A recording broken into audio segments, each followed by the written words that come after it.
Welcome back, and in this lesson I want to talk about hashing, what it is and why we need it. Now we do have a lot to cover, so let's jump in and get started straight away. Put simply, hashing is a process where an algorithm is used to turn this or any other piece of data into this, a fixed length representation of that data.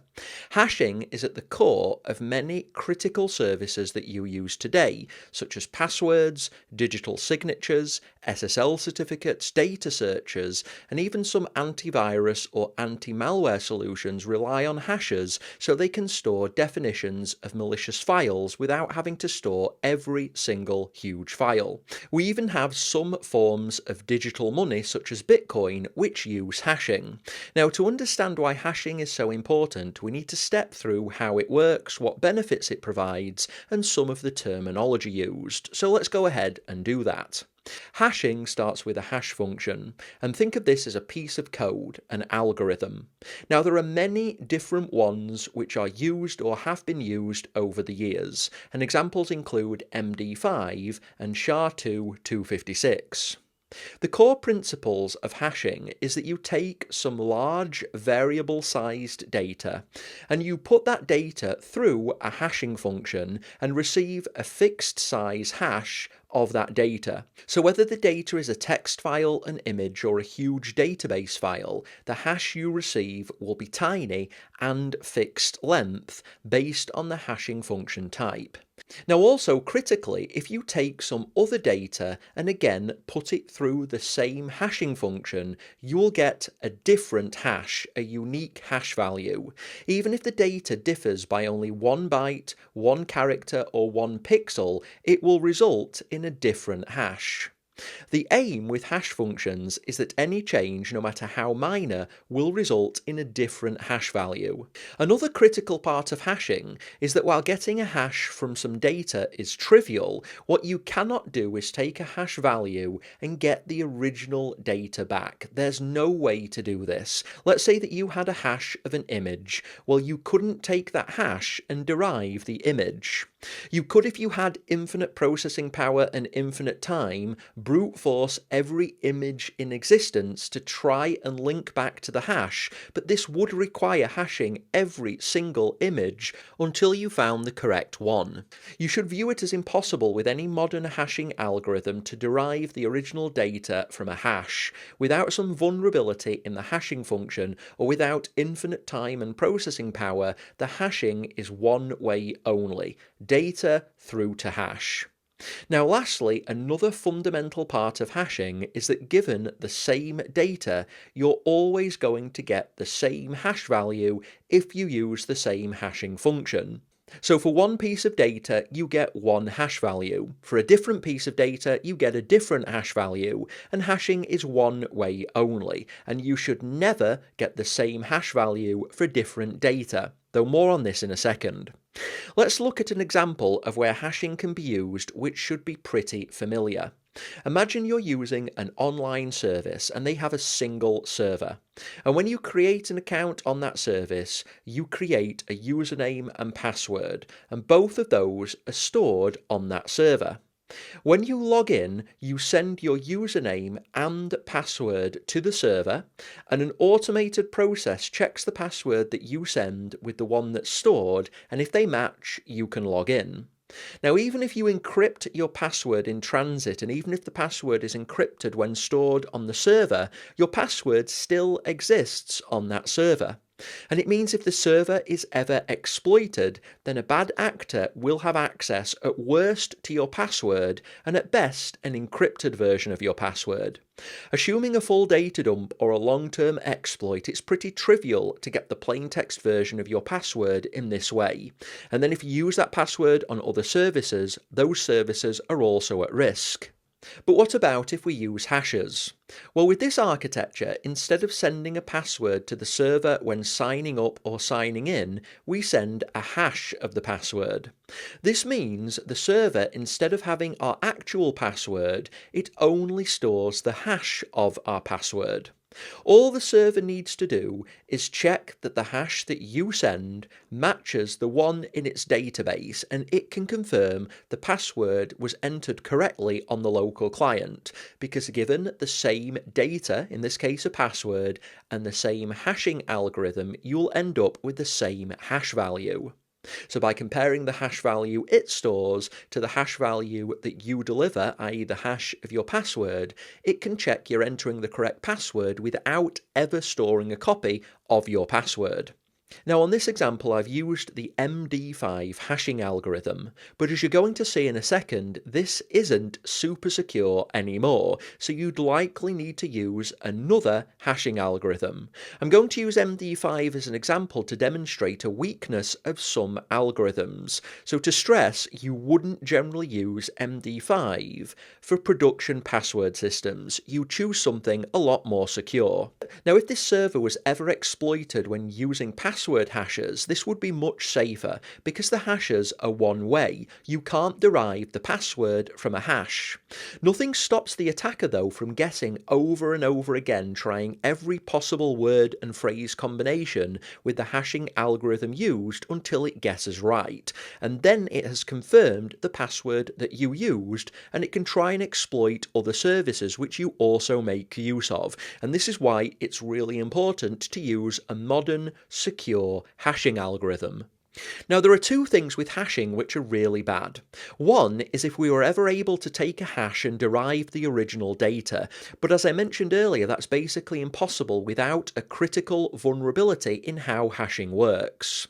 Another major problem would be a collision. An example of a collision is that if we take this image of a plane, and if we hash this image, and then if we take another image, say this image of a shipwreck, and we also hash this image, we should have two different hash values. If we do, awesome.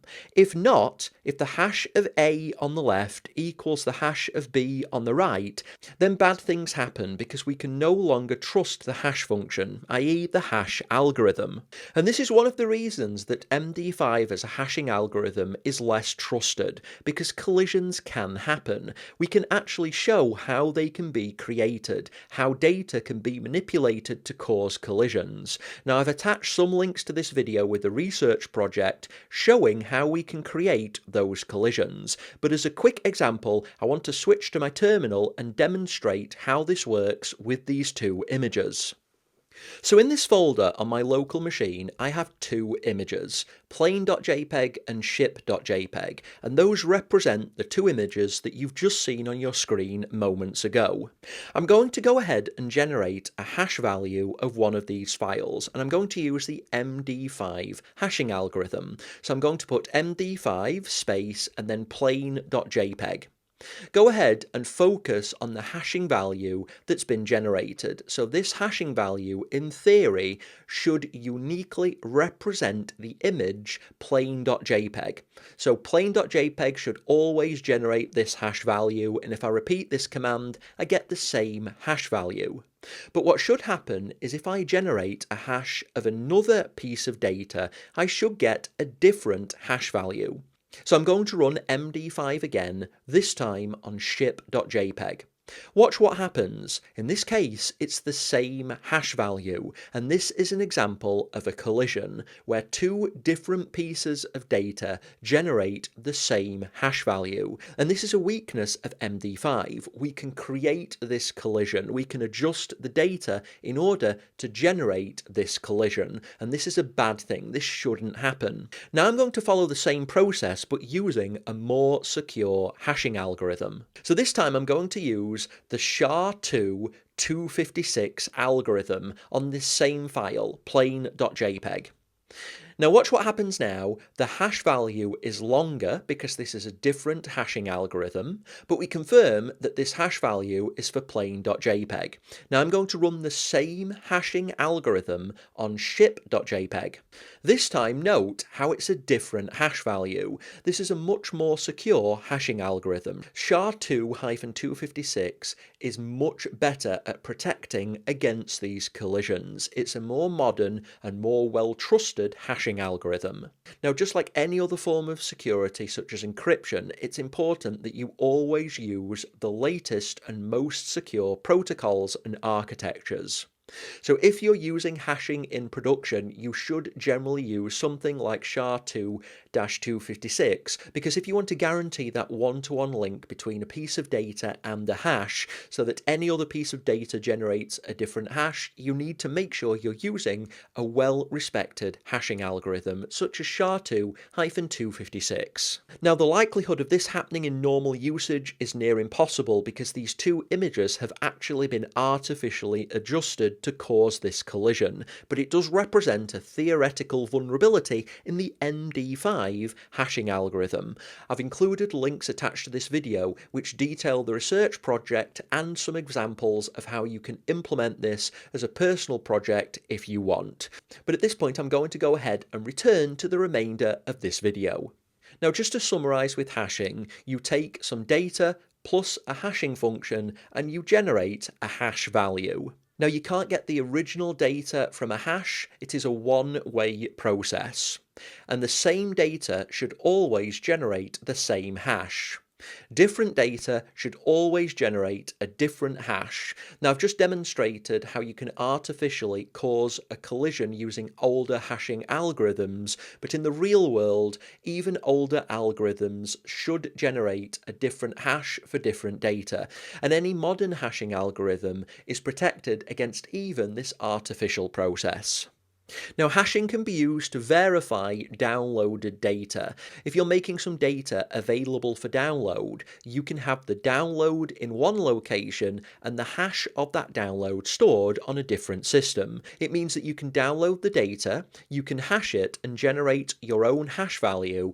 If the hash values match, then the downloaded data hasn't been altered. If they differ, then it means that what you have is not the same data as what was made available by the original author, and this is a process that's very often used to verify sensitive applications. So if you're downloading any form of application which stores sensitive data or operates on sensitive networks, then you'll generally find that a hash will be made available by the author of that application, and it can be used to verify that that download has not been adjusted. Now, in these type of security sensitive situations, or if you're a security professional, you also need to be sure that the hash itself hasn't been altered, and also whether the hash itself was generated by the person who claims to have generated that hash. So if I make some software available to you and you download it, you need to first check that the download hasn't been altered by hashing it yourself and comparing your hash to the hash that I publish, but you also need to be sure that it was me publishing that hash and that the hash that you download hasn't been altered in some way. And a way that this can be done is using digital signing or digital signatures, and this is something that I cover in another video. But at this point, that's everything I wanted to cover in this video, so go ahead and complete the video, and when you're ready, I'll look forward to you joining me in the next.